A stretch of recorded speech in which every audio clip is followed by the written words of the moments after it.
지상군을 투입해 제한적인 기습작전을 벌인 이스라엘이 팔레스타인 가자 지구에 대한 공습을 강화해 50여 명이 숨졌습니다. 이란도 레바논 무장정파 헤즈볼라의 이스라엘에 대한 공격을 허용하면서 확전 가능성이 더 커졌습니다. 경찰이 마약류 투약 혐의를 받는 배우 이선균 씨를 빠른 시일 안에 소환해 조사할 방침이라고 밝혔습니다. 내사자 5명 가운데는 방송인 출신인 30대 작곡가도 포함된 걸로 확인됐습니다.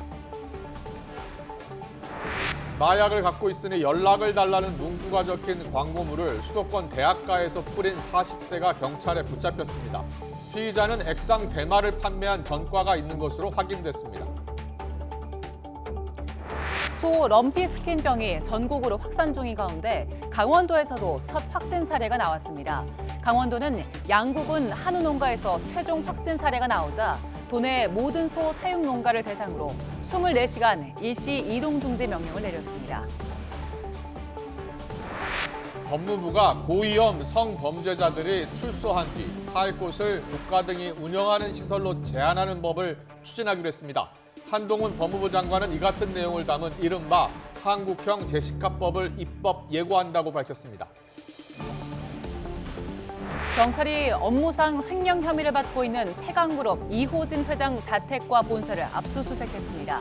이 전 회장은 태광그룹 계열사를 동원해 비자금 20억 원 이상을 조성한 혐의를 받는 걸로 전해졌습니다. 더 뉴스 이어가겠습니다. 경찰이 마약류를 투약한 혐의로 입건한 배우 이선균 씨를 빠른 시일 안에 소환 조사하기로 했습니다. 자세한 내용은 취재 기자 연결해서 알아봅니다. 유서현 기자. 네, 사회부입니다. 네, 이선균 씨 얼마 전 피의자 신분으로 전환이 됐습니다. 자, 조사는 어떻게 진행되는 겁니까? 네, 인천경찰청 관계자는 오늘 오전 기자들을 만나 최대한 빠른 시일 내에 이 씨를 소환해 조사할 방침이라고 밝혔습니다.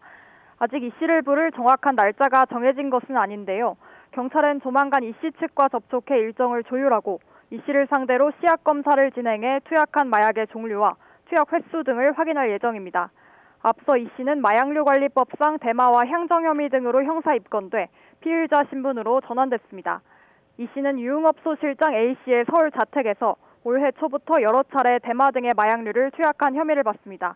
구속된 A 씨가 필로폰을 투약한 사실이 확인된 가운데 경찰은 이 씨가 다른 마약도 투약했을 가능성도 배제하지 않고 수사할 방침입니다. 현재까지 서울 강남 유흥업소나 주거지에서 마약류를 투약한 정황이 파악된 8명 가운데 정식으로 입건된 사람은 이 씨와 실장 A 씨, 그리고 같은 유흥업소에서 일한 20대 여성 종업원까지 3명입니다. A 씨는 지난주 구속됐고 종업원은 불구속 입건됐습니다. 이제 이 씨는 소환 조사를 앞둔 가운데 나머지 5명에 대해서도 입건 전 조사가 진행되고 있습니다. 네, 내사자 5명 중에는 30대 작곡가도 포함됐다고요? 네, 그렇습니다. 지금까지 밝혀졌던 피내사자는 재벌가 3세와 연예인 지망생 등인데 방송인 출신인 30대 작곡가 B 씨가 포함된 사실이 새로 확인됐습니다.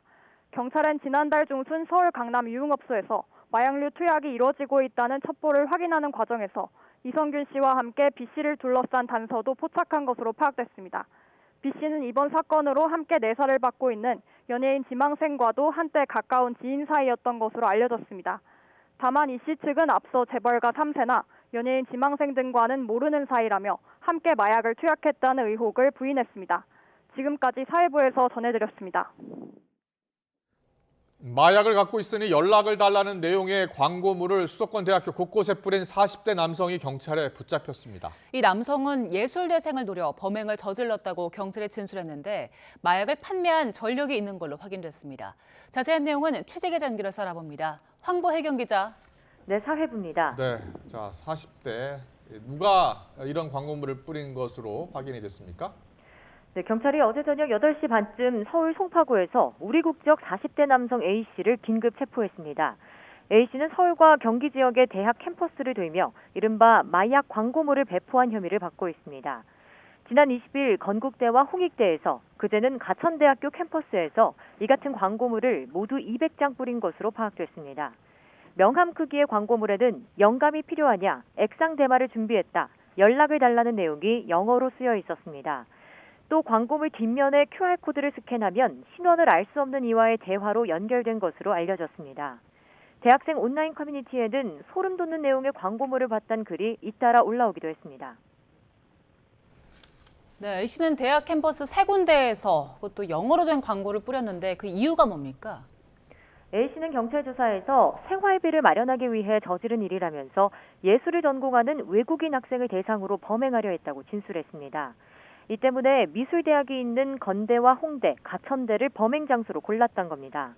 경찰은 A씨가 액상대마를 판매한 전과도 있는 만큼 실제로 마약을 팔려고 한 것은 아닌지 들여다보고 있습니다. 경찰은 A씨 자택에서 액체가 담긴 용기를 압수해 국립과학수사연구원에 정밀 감정을 의뢰하고 A씨가 마약을 투약했는지도 확인하고 있습니다. 다만 A씨를 상대로 한 간이시약 검사에선 마약이 검출되지 않았습니다. 경찰은 이르면 오늘 저녁 마약류 관리법 위반 혐의로 A씨에 대한 구속영장을 신청할 방침입니다. 지금까지 사회부에서 전해드렸습니다. 법무부가 13살 미만 아동을 상대로 혹은 3차례 이상 성범죄를 저질러 전자감독을 받는 사람 가운데 징역 10년 이상을 선고받은 고위험 성범죄자들이 출소한 뒤에 살 곳을 국가가 운영하는 시설로 제한하는 법안을 추진하기로 했습니다. 한동훈 법무부 장관은 고위험 성범죄자가 출소한 뒤에 살 곳을 국가나 지방자치단체가 운영하는 시설로 제한하는 게 핵심인 이른바 한국형 제시카법을 입법 예고한다고 밝혔습니다. 법무부는 애초 유치원이나 학교 등 특정 시설 주변에 살지 못하게 하는 방식을 검토해 왔지만 살 곳을 찾지 못한 성범죄자가 노숙자로 전락해 불안을 더 키울 수 있다고 보고 정책의 방향을 바꿨습니다. 지난 2018년 횡령과 배임 등의 혐의로 징역 3년을 확정받은 뒤 재작년 만기 출소한 태광그룹 이호진 전 회장이 지난 8월 정부의 광복절 특별사면으로 복권된 지 2달 만에 다시 횡령 혐의로 경찰 수사를 받고 있습니다. 서울경찰청은 이 전 회장이 골프장 등 계열사를 동원해서 수년에 걸쳐 회사 자금 30억 원을 빼돌린 혐의에 대한 첩보를 입수하고 오늘 오전 이 전 회장의 자택과 서울 광화문에 있는 태광그룹 계열사 등을 압수수색했습니다. 경찰은 이 전 회장이 회장 직책에서 물러난 뒤에도 사실상 지배력을 유지하면서 자금을 횡령한 걸로 보고 있습니다. 이스라엘이 가자 지구에 대한 공습을 더 강화하면서 지상전에 더욱 바짝 다가서고 있습니다. 다만 하마스가 인질 2명을 석방한 데 이어서 난민들에 대한 인도적 지원과 추가 인질 석방을 연계할 수 있다는 얘기도 흘러나오고 있어서 지상작전에도 영향을 미칠지 관심이 모아지고 있습니다. 취재기자 연결합니다. 유재훈 기자. 네, 국제부입니다. 이스라엘이 지금 공습을 더욱 더 강화하고 있다고 하는데요. 민간인 피해도 늘고 있죠? 네, 그렇습니다. 이스라엘군은 어제 가자지구 안에서 지상군을 투입해 기습작전을 벌이고 있다는 사실을 밝혔습니다. 이번 전쟁에서 이스라엘군이 큰 규모는 아니지만 가자지구에서 첫 지상작전이었습니다. 이 기습작전은 대규모 지상군 투입에 앞서 하마스 조직원들을 사살하는 사전 정지 작업으로 받아들여지고 있습니다. 그 연장선상에서 이스라엘군은 오늘 또 공습을 계속 강화하고 있습니다. 외신에 따르면 이스라엘군이 가자지구 남부 칸 유니스와 라파에 있는 주거용 건물 여러 채 공습을 가했습니다. 이스라엘군은 지난 24시간 동안 가자지구 안에 있는 목표물 320여 곳 이상을 공격했습니다. 이로 인해서 우려했던 민간인 피해도 늘고 있습니다. 하마스는 이스라엘의 첫 기습작전에서 하루 동안에만 266명이 숨졌다고 했는데 이어진 공습에서 어린이를 포함해 53명이 추가로 숨졌다고 밝혔습니다. 네, 그리고 인질들이 2명 더 풀려났습니다. 이렇게 조금씩 풀려나면서 이스라엘이 밀어붙이고 있는 지상작전에도 영향을 미치지 않을까 하는 전망도 있는데 어떻습니까? 네, 하마스는 지난 20일 미국인 인질 2명을 풀어준 데 이어서 우리 시간 어젯밤 이스라엘인 2명을 더 풀어줬습니다. 하마스는 카타르와 이집트의 중재에 따라 인도주의 차원에서 풀어줬다고 밝혔습니다. 하마스가 인질을 풀어주면서 이스라엘의 고민이 커지고 있다는 분석이 나오고 있습니다. 미국 등 인질이 잡힌 나라들에서 인질 구출부터 해야 한다는 목소리가 거세지고 있기 때문입니다. 여기에 팔레스타인인 주민 수십만 명은 피란도 안 가겠다고 버티고 있어 지상작전이 펼쳐질 경우에 대규모 민간인 피해가 우려되는 상황입니다.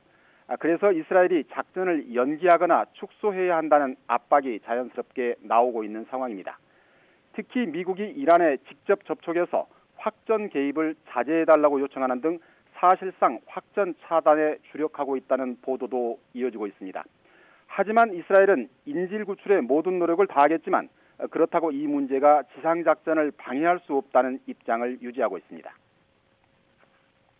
네, 같은 맥락에서 하마스가 가자 지구에 대한 연료 반입을 대가로 인질 일부를 석방할 가능성이 거론되고 있죠? 네, 그렇습니다. 지난 21일 이집트 라파 검문소는 세 차례만 가자행 구호물품 트럭의 문을 열어줬습니다. 모두 50여 대가 가자 지구에 도착했습니다. 하지만 여전히 구호물품이 턱없이 부족한 상황입니다. 수술은 진통제 없이 진행할 정도로 의료 서비스 붕괴가 임박한 상황이라고 합니다. 또 연료가 거의 동일하면서 병원 12곳과 의료센터 32곳이 가동을 중단했습니다. 이에 따라 하마스는 가자 지구에 연료를 넣어줄 경우에 그 대가로 인질 일부를 석방할 수도 있다는 입장이라는 얘기가 흘러나오고 있습니다. 미국 월스트리트저널이 이렇게 전하고 있는데요. 하마스는 연료를 포함해서 인도적 구호물품의 꾸준한 반입이 보장된다면 인질을 많게는 50명 정도 추가로 석방할 수 있다는 입장입니다. 문제는 연료의 경우에 하마스가 전쟁 물자로 돌렸을 수 있기 때문에 이스라엘이 난색을 표하면서 협상이 어려운 상황이라고 합니다. 이스라엘은 현재 하마스가 밝힌 인질 220여 명 전원이 풀려나기 전에는 연료 반입을 허용할 수 없다는 입장을 고수하고 있습니다. 하지만 조 바이든 대통령은 네타냐후 총리에게 전화를 걸어서 인도적 지원을 지속적으로 유지해야 한다고 주문하고 있는 상황입니다. 이스라엘 하마스 전쟁은 이란의 지원을 받는 헤즈볼라 등의 싸움으로 확산되고 있는 모양새인데요. 미군 기지들도 계속해서 공격을 받고 있습니까? 네, 그렇습니다. 친이란 무장 세력이 시리아와 이라크 등지의 미군 기지를 잇따라 공격하고 있습니다. 현지 시간으로 23일 이라크 요르단 국경과 인접한 시리아 내 알탄프 미군 기지가 드론 공격을 받았습니다. 미 국방부는 공격에 나선 드론 2대를 격추했고 미군 병력에 손상은 없었다고 밝혔습니다. 앞서 18일과 19일, 21일에는 이라크 서부의 아인 아라사드 공군기지가 자폭 드론이나 로켓 등으로 공격을 받았습니다. 이라크 무장조직 이슬라믹 레지스턴스는 시리아와 이라크 내 미군 기지를 겨냥한 일련의 공격들이 자신들의 소행이라고 주장하고 있습니다. 지금까지 국제부에서 전해드렸습니다. 다음 달 미국 샌프란시스코에서 열리는 아시아태평양 경제협력체 APEC 정상회의를 앞두고 왕이 중국 외교부장이 이번 주에 미국을 방문합니다.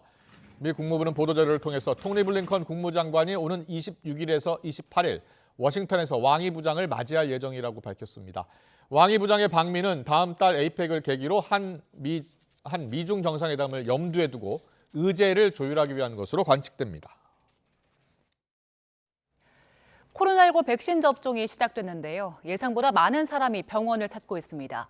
독감과 코로나19가 동시에 유행하는 트윈데믹 우려와 함께 접종의 편리성이 높아지면서 백신을 맞는 사람이 늘었다는 분석입니다. 조용성 기자의 보도입니다. 평일 오전부터 동네 의원을 찾은 사람들로 진료 대기실이 가득 찼습니다. 대부분 지난주 시작된 코로나19 백신 접종을 위해 병원을 찾은 사람들입니다. 약 아파요. 약 들어갑니다. 닦고. 오늘 무리한 운동, 사우나, 목욕탕 가지 마시고요. 샤워하지 마세요. 지난주부터 65세 이상 고령자와 면역 저하자 등 고위험군에 대한 무료 접종이 먼저 시작됐습니다. 코로나19 감염병 등급이 내려가면서 경각심도 낮아서 백신 접종률이 떨어질 것으로 걱정했지만 접종 인원은 오히려 늘었습니다. 백신 접종이 시작된 뒤 닷새 동안 누적된 인원은 73만여 명으로 지난해와 같은 기준으로 비교하면 3배 넘게 많습니다. 올겨울 독감과 코로나19가 동시에 유행하는 트윈데믹이 올 수 있다는 우려가 백신 접종률을 높였다는 분석입니다. 그 백신을 통해서 아예 걸리는 거를 애초에 차단이 안 되더라도 걸리더라도 중증화가 되지 않고 일반 감기처럼 가볍게 넘어갈 수 있게 해주기 때문에 예약이 필요 없어지고 한 차례만 맞으면 된다는 편리성도 접종률 증가에 한몫했습니다. 유행 초기에 있었던 백신 접종에 대한 우려나 거부감도 많이 사라졌습니다. 접종하라 그러면 뭐든지 좋다고 나 했거든요. 그런데 아무 이상 없어요. 어떤 사람은 뭐 며칠 아프다는데 뭔다는데 나는 그것도 없어. 그런 것도 없어요. 의료계에서도 기존 백신과 비교했을 때 이상 반응이 15% 이상 낮고 효과적인 점을 들어 신규 백신 접종을 권고하고 있습니다. 12세에서 64세까지 고위험군이 아닌 사람이 코로나 백신 접종을 원하면 다음 달 1일부터 맞을 수 있습니다. YTN 조용성입니다. 3년 동안 이어진 대한항공과 아시아나항공의 인수 통합 절차가 다음 주 분수령을 맞습니다. 아시아나항공 이사회에서 화물 사업 매각을 어떻게 결정 짓느냐에 따라 합병의 향배가 갈릴 걸로 보입니다. 윤혜리 기자의 보도입니다. 대한항공과 아시아나항공이 합병 과정의 난기류를 만났습니다. 기업 결합을 심사 중인 유럽연합 집행위원회가 두 항공사 합병으로 유럽 화물 노선 독점이 우려된다며 제동을 걸고 나선 겁니다. 이에 따라 대한항공은 아시아나항공 화물 사업에 대한 분리 매각 방안을 담은 시정안을 제출할 계획입니다. 오는 30일 아시아나항공 이사회의 승인부터 얻어야 하는데 이사진 6명 가운데 4명 이상의 동의가 필요합니다. 당장 내부 반발이 만만치 않습니다. 아시아나항공 노조는 화물 사업 매각은 항공사 해체나 다름없다며 기업 결합을 즉각 중단하라고 촉구했습니다. 대한항공 입장에서도 알짜 사업인 화물 운송 부문을 떼어내긴 쉽지 않습니다. 다만 EU 심사 문턱을 넘기 위한 불가피한 선택지라는 현실론도 나옵니다.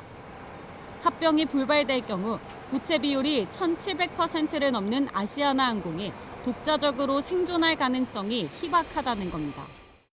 올해 상반기 기준으로 한 아시아나 총부채가 대략 한 12조 원 정도 달하는 걸로 알고 있고 이것으로 인한 어떤 이자로만 한 4천억 원 정도 나가는 걸로 알고 있습니다. 지금으로서는 어떤 최적의 대안이 이제 대한항공이 인수하는 거고 지난 한 2년 넘게 이것이 진행돼 왔기 때문에 아시아나항공은 지난해 화물 운송으로 7,400억 원에 달하는 역대 최대 흑자를 냈지만 영업이익의 60%는 부채를 갚는 데 썼습니다. 팬데믹이 끝나면서 화물 매출 비중도 급감해 재작년 전체 매출 80% 가까이 차지했던 게 올해 1분기 25%까지 줄어든 상황입니다. 결국 아시아나항공 이사진이 기업 결합에 향배를 준 가운데 매각 결정이 날 경우 남은 심사 과정에 속도가 붙을 전망입니다. YTN 윤혜리입니다. YTN 김영수입니다.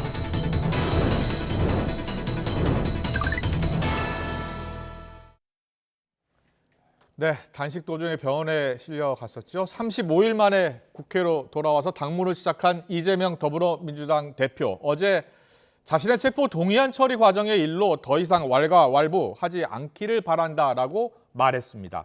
최근 강성당원들이 비명계 의원 5명에 대해서 징계를 청원한 상황이어서 이 대표 이 같은 발언, 내년 총선을 앞두고 내부 단결 단합을 강조한 것이다라는 해석이 나왔습니다. 그런데 친명계 의원들은 당대표가 일단은 포용한 것으로 징계 절차가 당장은 진행되지는 않을 것이라면서 잠시 미루어 두자는 뜻이라고 해석을 했습니다. 비명계에서는 왈가왈부 안 하겠느냐면서 공천 과정까지도 갈 수 있고 공천 불이익까지 이어진다면 가만히 있지 않을 것이다라며 불신을 숨기지 않았습니다. 이 대표 복귀 첫 일성에 대한 민주당 내부의 목소리 듣고서 더 정치 시작하겠습니다. 일단은 포용하고 가자는 말씀이시고요. 네. 대표께서 어쨌든 폭넓은 정무적 판단을 하셨고 또 최고위원들은 그것에 대한 존중을 하기로 했기 때문에 네. 이 청원 절차가 당장 진행되지는 않을 것입니다. 조금 전에는 일단은이라고 했고 또 지금은 지금으로선이라는 표현을 쓰셨는데 그건 어떤 뜻으로 하시는 말씀입니까? 질문하셨던 것처럼 이건 당무잖아요. 네. 결국은 처리해야 될 일인 것인데 현재로서는 이것을 처리하지 않겠다. 진짜 왈가왈부 안 할 거라고 보세요? 왈가왈부 안 하겠습니까? 왈가왈부를 괜히 시끄럽게 하고 마치 가표 던진 의원들이 뭐 배신행위다, 무슨 해당행위다 이런 프레임으로 뒤집어 씌우는 것은 말도 안 되는데 결국 이 논리는 뭐 계속 공천 과정까지 갈고 갈 것이다라는 것은 충분히 예상하고 있지 않습니까? 그러니까 공천 불이익을 줄 수 있다 이 말씀이시네요. 그죠? 뭐 그렇게 줄 것이다라는 것이 예상되는 부분인데 그건 뭐 그 거기에 거론되는 의원들은 바보입니까? 그냥 가만히 있을 수는 없죠. 네, 오늘의 전국 현안 자세히 짚어보겠습니다. 박형수 국민의힘 의원, 박상혁 더불어민주당 의원 나와겠습니다. 어서 오십시오. 안녕하세요. 네, 안녕하세요. 안녕하세요. 예. 오늘 이재명 대표 이야기, 민주당 이야기부터 하겠습니다. 이재명 대표가 어제였죠. 체포 동의안 관련해서 당내에서 더 이상 이제 왈가왈부하지 말아달라고 한 것입니다. 이게 지금 당의 단합을 강조하는 것이다라는 해석이 처음에 나왔었는데 또 오늘 아침 친명계 의원들 이야기 들어보니까 또 나중에는 징계 관련해서 여러 가지 논의 더 될 수 있다 이렇게 읽혔거든요. 어떻게 들으셨어요? 뭐가 진실이에요? 어제가 그 대표가 당무에 복귀한 첫날이었습니다. 네. 지금 징계 문제를 처음 물어보시는데 실제로 어제 그 첫 메시지의 제일 일성은 민생, 평화, 민주주의 회복이었습니다.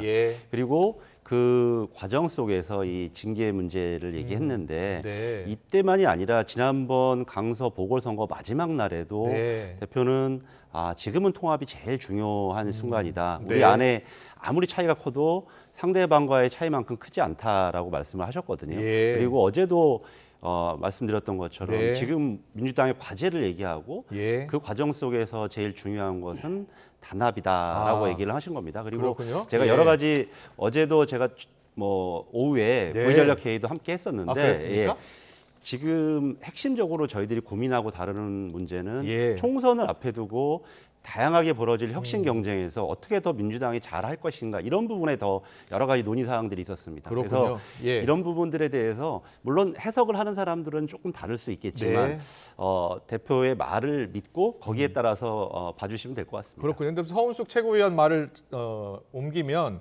지금 비명계 의원 5명에 대한 징계 청원이 됐고 5만 명 이상이 서명을 했기 때문에 거기에 대해서 답을 해야 한다, 지도부도. 아마 이제 징계 청원 절차에 대한 그 응답하는 과정들이 아마 이제 당원 당규에 있을 겁니다. 그 안에서 지금 대표께서 말씀하신 그런 내용들을 포함해서 다양하게 답을 이제 그걸 내놔야 되겠죠. 그렇군요. 정천회 최고위원은 미뤄둔 것이다라고 하는데 미뤄둔 게 맞는 겁니까? 아니면은 아예 징계가 없는 겁니까? 오히려 대표가 하신 그대로를 좀 이야기하면 더 이야기가 쉽지 않을까 생각합니다. 그 윤리심판원에서 또 해야 될 일이다 이렇게 보는 분도 있던데. 그러니까 당무라는 자체가 윤리심판원은 뭐 국민의힘도 있고 저희들도 있는데 독립적으로 판단을 하게 되어 있습니다. 그런데 그 전에 이 우리 최고위원회의 의사결정이라든지 당대표의 의지 이런 부분들이 저는 잘 연결되어서 하나하나가 처리될 거라고 생각을 하고요. 지금은 내년 총선을 앞에 아까도 말씀드렸던 것처럼 총선을 앞에 둔 혁신 경쟁에서 우리 민주당의 역할 이 부분이 더 중요하다고 봅니다. 네, 알겠습니다. 그 민주당 이야기를 좀 더 자세히 여쭤봤고요. 박형수 의원께서는 어떻게 보세요? 이재명 대표가 지금 단식을 하고 또 영장이 기각된 이후에 35일 만에 첫 이제 당무회의에 나왔지 않습니까? 그 첫 일성으로 징계를 들고 나올 수는 없었을 것입니다. 그렇기 때문에 당연히 뭐 단결이나 포용 이런 그 가치를 들고 나왔을 텐데 저는 궁극적으로는 이 문제는 공천 때까지 가지 않겠느냐. 이걸 앞서 이성민 의원하고 가시적으로 징계를 한다라는 거는 이재명 대표 본인한테도 좋지 않은 일이고 민주당에도 좋은 영향을 끼치지 않을 겁니다. 그래서 이 부분은 길게 가면서 공천까지 갈 거다. 이 두 가지가 있다고 생각하고요. 그렇군요. 지금 방금 또 이재명 대표 첫 일성이 민생이었다라고 말씀하셨는데 저는 그 부분도 좀 첫 일성이 저는 민생을 내세우면서도 내각 총사퇴하고 예산안 재편성을 얘기하셨어요. 저는 이 대표님 그 단식을 오래 하시다가 본인이 대통령 선거에서 이긴 것으로 착각하시는 거 아닌가 싶어요. 내각을 총사퇴시키고 내각을 마음대로 야당이 하고 예산안도 재편성해라라고 마음대로 할 것 같으면 그거 집권한 사람이 하는 거잖아요. 그러니까 이렇게 저는 여전히 이재명 대표는 민생을 내세우지만은 네. 정쟁을 계속해서 총선 때까지 끌고 가겠다 이런 생각인 것 같습니다. 네. 그 지점에 말씀하시죠? 대해서는 예. 설명을 좀 드려야 될 것 같습니다. 지난번 강서 보궐선거의 의미는 네. 국정기조를 전환하라는 그 국민들의 심판이 있었지 않습니까? 예. 그래서 민생 문제라는 것은 결국은 풀어갈 사람들의 문제고 네. 지금 내각이 여러 가지 정쟁만 일삼고 있기 때문에 전혀 불필요한 무슨 홍범도 장군 이런 문제들 하고 있기 때문에 예. 인물을 교체해서 민생에 전념하라는 얘기고 네. 말씀드렸던 것처럼 예산 문제는 민생이 가장 중요한 경제가 어려운데 거기에 R&D 예산을 줄인다든지 예. 저 중요한 여러 가지 예산들을 줄이고 있단 말이죠. 네. 그런 부분들을 잘 재편성해서 민생에 투입하라는 의미입니다. 예산안 처리는 또 국회 고유 권한이기도 그렇습니다. 하고요. 예. 이거는 국회에서 논의해야 될 문제이지 그걸 정부에다 예산을 전체적으로 재편성을 해라. 그다음 내각 역시도 지금 뭐 정쟁을 하는 건 여와 야지잖아. 여와 야지 예산 정부가 아니지 편성권은 않습니까? 정부에 있다 이런 말씀하시는 그런데 거죠? 그걸 예. 뭐 다시 편성해라. 그게 아니라 원칙대로 말씀하시려면 국회에서 민생 예산을 충실히 논의하겠다 예, 이렇게 예. 말씀하시는 게 맞죠. 예. 그 예산 문제 같은 경우 저는 뭐 그런 취지라고 폭넓게 네. 생각합니다. 왜냐하면 이제 11월이 되면 예산 문제를 다루고 저도 예결위 의원이지만 예. 어제도 그런 얘기들을 함께 나눴습니다. 지금 R&D 예산 줄여서 여러 가지 중소기업에서 어려움들 많이 얘기하세요. 네. 뭐 연구자들뿐만 아니라 그리고 지금 예산안 관련해서 뭐 에너지 굉장히 이제 또 겨울이 오면 네. 에너지 굉장히 그것 때문에 고통을 받을 서민들이 많습니다. 네. 이런 부분 관련되어서 정부에서도 전향적인 의견을 내라는 겁니다. 알겠습니다. 여야 협치 문제는 잠시 뒤에 한 번 더 여쭤볼게요. 질문에 있습니다. 그래서 이제 비명계 이상민 의원 이야기 다시 돌아올게요. 이상민 의원도 지금 이게 내년 공천까지 갈 것이다. 그리고 공천에서 불이익이 결정될 경우에 가만히 있지 않을 것이다라고 표현을 했어요. 어떻게 비명계에서 공천의 불이익을 받는다면 어떻게 할 것으로 보세요? 저는 당연히 그렇게 된다면 분당의 가능성이 있을 것 같습니다. 네. 또는 탈당을 해서 예. 무소속으로 출마한다든지 또는 지금 제3지대에 있는 몇 그 신당들이 지금 뭐 창당되고 있지 않습니까? 예, 예. 그분들과 힘을 합쳐서 뭐 가는 방법 아마 여러 가지가 있을 겁니다. 네. 비명계라는 이유로 공천의 불이익을 받는다면 누구나 그렇게 하지 않겠습니까? 예. 그래서 그 움직임은 아마 지금부터 총선이 가까워질수록 그 시간은 훨씬 더 가팔라질 것이다. 예. 그래서 앞으로 민주당이 총선에 가까이 가면 가까이 갈수록 저 잠재대에 있는 내분이 폭발할 가능성이 크다.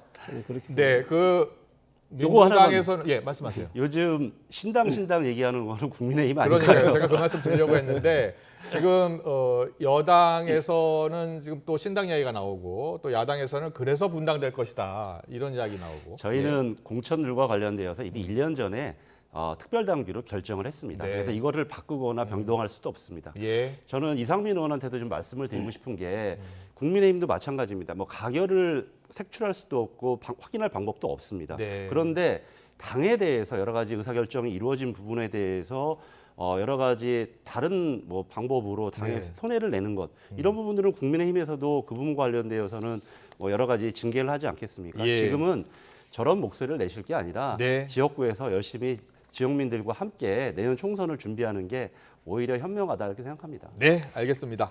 여당의 신당 얘기는 이게 두 가지가 있지 않습니까? 지금 하나는 이제 윤석열 대통령 신당 이 얘기는 네. 전혀 근거가 없다고 지금 다들 얘기하고 있는 부분입니다. 예. 그리고 이제 이준석, 유승민 의원이 지금 신당을 하느냐 이거는 이제 조금 더 지켜봐야 될 일이죠. 네, 알겠습니다. 국민의힘 이야기가 나왔으니까 국민의힘 이야기 바로 넘어갈게요. 그러면 국민의힘 상황 지금 이뇨한 혁신위원장 뭐 오늘도 여러 이야기를 했어요.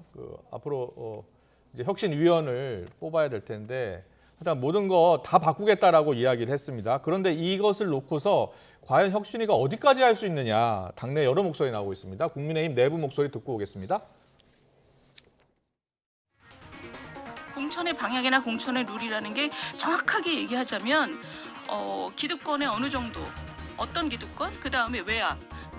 깜도 안 되는 사람을 누가 꽂아 넣어도 그것을 배제할 수, 차단할 수 있는 룰을 만드는 거. 그거죠. 그럼 룰 세팅까지 혁신위에서 하는 게 맞다? 저는 당연히 그렇다고. 안 받을 수가 없을 거다. 안 받을 수 없는 안을 내는 만들면. 게 그 인 위원장님의 미션이죠. 합리적인 공천 룰까지 만약 혁신위에서 다루게 된다면 그건 위원들이 구성되고 회의에서 결정하시겠지만 그 부분까지도 존중하고 인정해야 되는 것이고요. 김기현 혁신위에서 국민 눈높이에 맞는 합리적인 공천 룰도 제시해 주신다면 지도부로서 마다할 이유가 없다고 생각합니다. 자, 국민의힘 이야기 나왔으니까요. 박형수 의원께 여쭤볼게요. 혁신위에서 일단 정권을 부여받았잖아요. 그렇죠? 네. 그래서 여기서 공천 룰도 만드는 겁니까? 만들 수 있는 겁니까? 개혁안 나올 수 있는 겁니까? 저는 가능하다고 생각을 합니다. 그렇습니까? 예. 개인적으로는 뭐 저는 의원총회 때 그런 발언도 실제로 했습니다. 아, 그래요? 예. 혁신위원회가 공천 준비를 하는 그것까지도 겸할 수 있게끔 해야 총선이 된다. 6개월밖에 안 남아서요. 예. 그렇기 때문에 시간상으로도 촉박하고 또 하나는 이제 혁신위에서 내는 이 공천에 관한 안을 최고위에서 받느니 안 받느니 이러면은 이 혁신위를 만든 아무 의미가 없습니다. 이 혁신위를 만든 것은 강서구청장 선거에서 이게 저희들이 패배했지 않습니까? 네.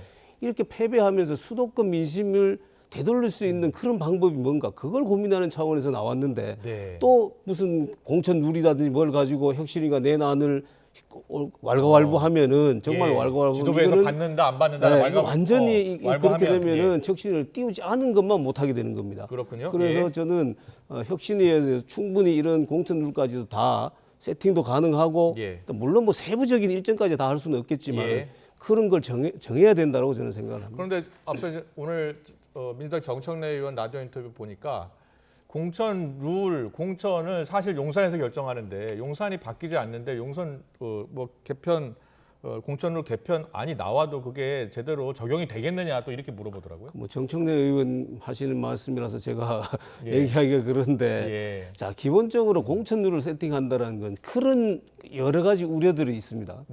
뭐 용산에서 뭐 하는 거 아니냐, 밀실에서 하는 거 아니냐, 뭐 하냐. 이런 것들을 불식시키기 위한 공천 룰을 만드는 거죠. 그리고 그게 국민들한테 저렇게 하면은 정말 어떤 영향력도 차단되고 민심이 공정하게 반영될 수 있겠구나라는 그런 혁신안을 만들고 공천 룰을 만든다라면 그게 성공하는 거 아니겠습니까? 어떤 안일까요? 어떤 안이 외부의 개입 없이 순수한 실력과 국민의 뜻에 따라서 공천될 수 있을까요? 글쎄요, 뭐 제가 혁신위원이 아닌데 제가 말씀드리기는 그렇고요. 뭐 우리 당에 기본적으로 공천에 관한 룰들이 쭉 있습니다. 어떤 경우에는 전략 공천할 수 있고, 어떤 경우에는 뭐 우선 공천할 수 있고, 어떤 경우에는 경선할 수 있고 이런 룰들이 있습니다. 이거를 가장 어떤 외부의 영향력을 덜 받는 방식으로 하는 게 어떤 것인지 고민하는 것이 아마 혁신위에서 다뤄야 될 공천 룰이지 않을까 싶습니다. 네, 민주당에서는 인요한 위원장에 대한 강도 높은 비판은 나오지 않더라고요. 대신에 이 공천 룰 관련해서 제대로 된 공천 룰 개혁이 국민의힘에서 나올 수 있을까? 뭐 이런 지적이 있더라고요.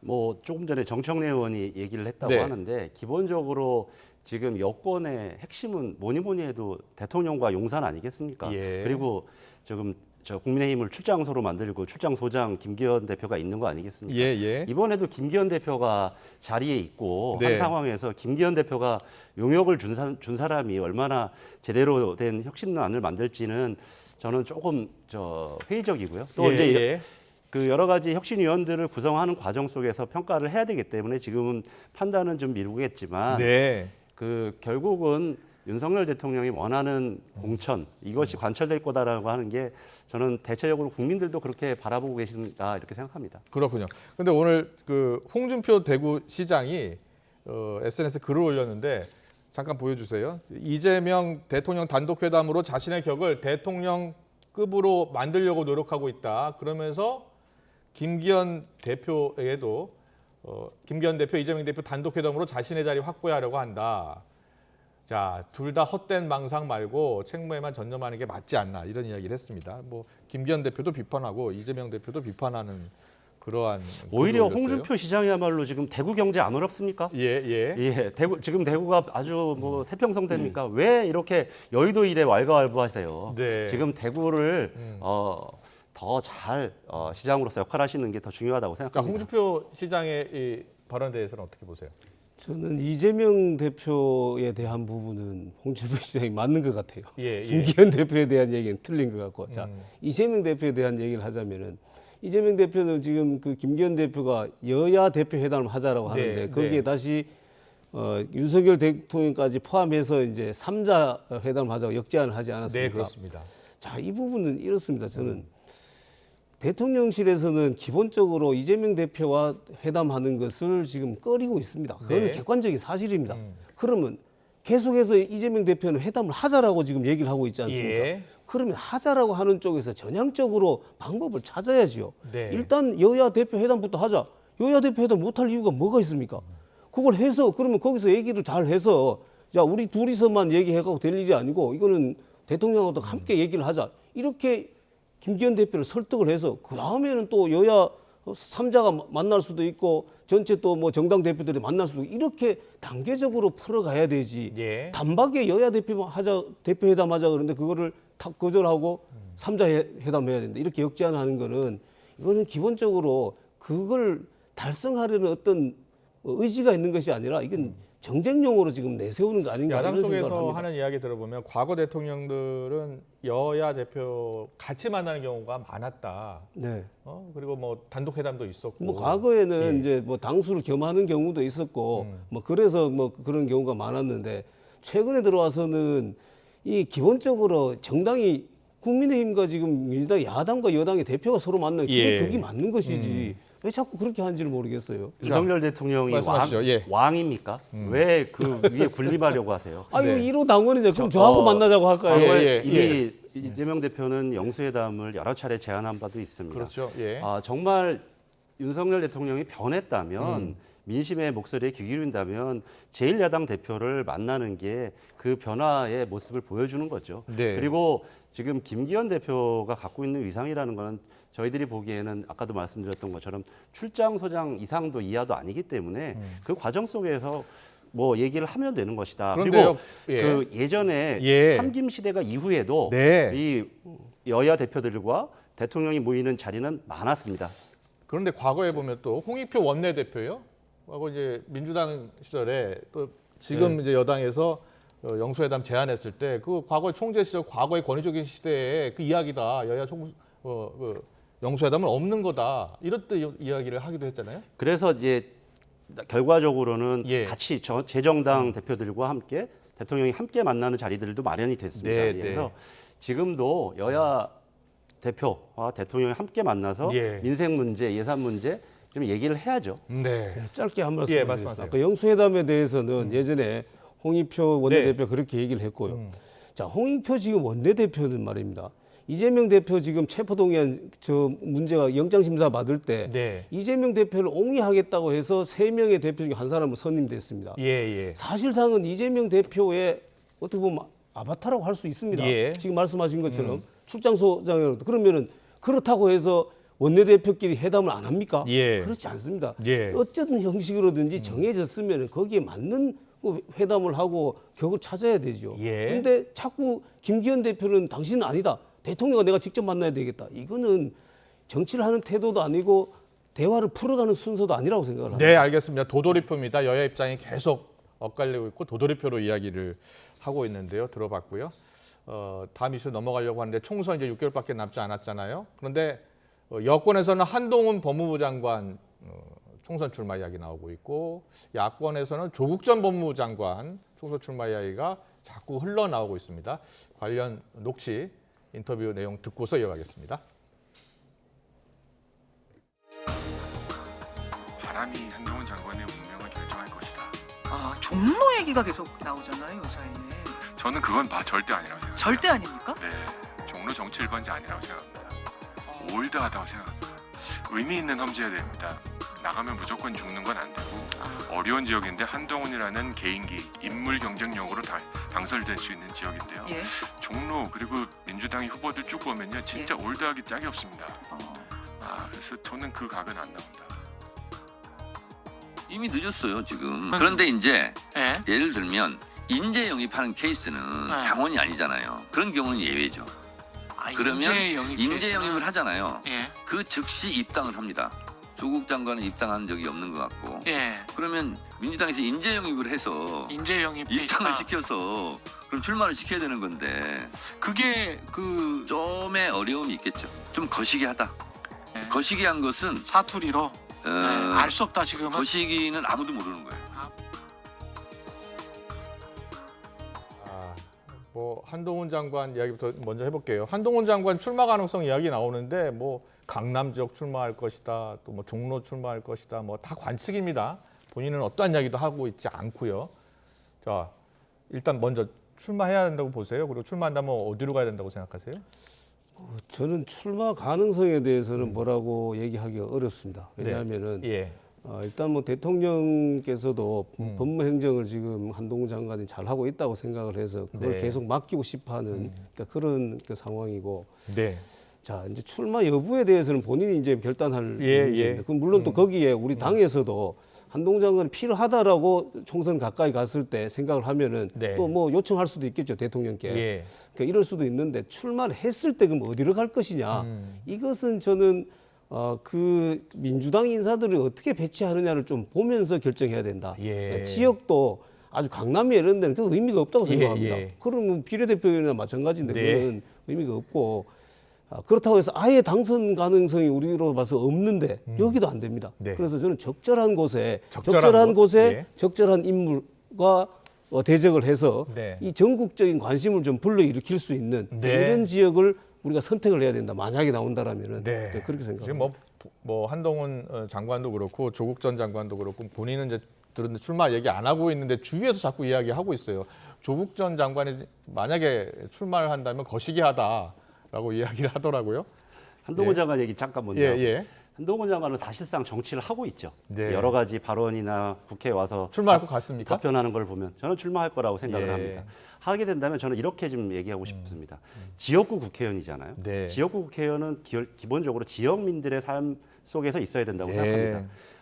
한동훈 장관 자꾸 정치가 희화화되는 게 저런 식의 낙하산 이렇게 되면 그 지역 사람들은 어떻게 되는 겁니까? 과연 그런 부분들 말고 정치의 정도를 갔으면 좋겠다라고 한번 생각을 했으면 좋겠고요. 그리고요, 조국 전 장관은요? 조국 전 장관은 지금 뭐 정청래 의원 얘기는 원론적인 얘기입니다. 왜냐하면 조국 전 장관이 현재 민주당원이 아니기 때문에 민주당으로 출마할 경우의 수를 그냥 얘기한 것에 불과하다고 생각이 들고 아직은 좀 시간이 많이 남아서 어떤 결정을 할지는 좀 두고 봐야 될 거라고 생각합니다. 출마 가능성이 있다고 보세요? 저는 반반이라고 생각합니다. 반반이요?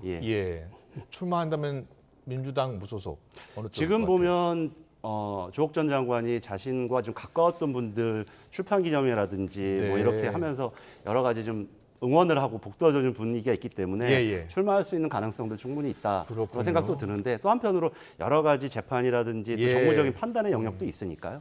좀 한번 지켜보시죠. 알겠습니다. 또 하실 말씀 있어요? 뭐 지금 방금 뭐 한동훈 장관에 대해서 낙하산 얘기를 하셨는데 정치 선거에 있어서 선거 때가 총선 때가 되면은 거기도 지금 뭐 종로에 임종석 전 비서실장이 나오는 얘기가 있지 않습니까? 그런 적절한 배치가 있어야 되는 것이고요. 그러니까 그런 차원에서 말씀드린 거고. 임종석 실장은 종로에 한 지가 오래됐습니다. 제가 볼 때는 별로 가능성이 없어 보입니다. 지금 요즘 메시지 강하게 내는 건 두 가지 의미인 것 같아요. 하나는 정치적인 거, 하나는 지금 실형 2년을 선고받았지 않습니까?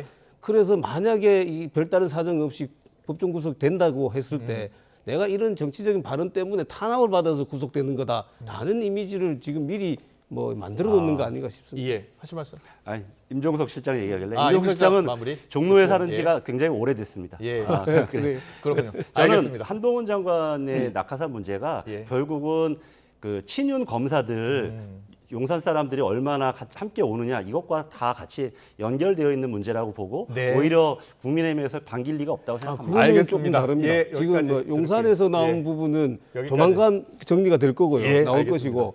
다음에 두 분 또 출마해서 더 말씀하시죠. 충분히 들은 것 같습니다. 여기까지 듣겠습니다. 지금까지 박형수 국민의힘 의원, 박상혁 더불어민주당 의원과 정치권 이슈 다뤄봤습니다. 잘 들었습니다. 고맙습니다. 감사합니다.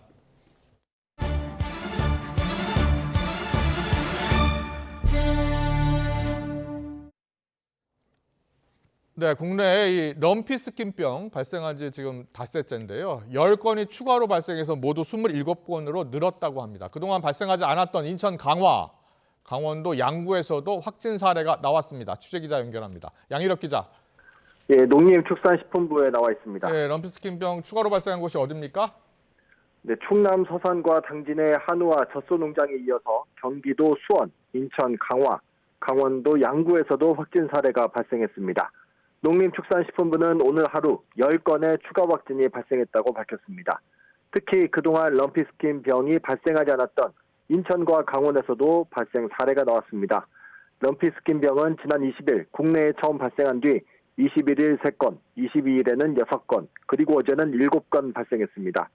확진 지역도 늘어나고 있습니다. 경기와 충남에 이어 어제는 충북 음성에 있는 한우 농장에서 확진 판정이 나왔고 경기도 화성에서 처음으로 젖소와 한우 농장 두 곳에서 럼피스킨병이 확인됐습니다. 여기에 이어서 오늘 10건이 추가되면서 현재까지 27건이 발생하게 됐습니다. 방역당국은 당분간 럼피스킨병 발생이 이어질 것으로 보고 있습니다. 소들이 백신을 맞고 항체가 형성되기까지 3주 정도가 걸리는데 그때까지는 상당히 많이 발생할 것으로 예측하고 있습니다. 앞서 충남과 경기, 인천에 내려졌던 일시 이동 중지 명령은 해제됐습니다.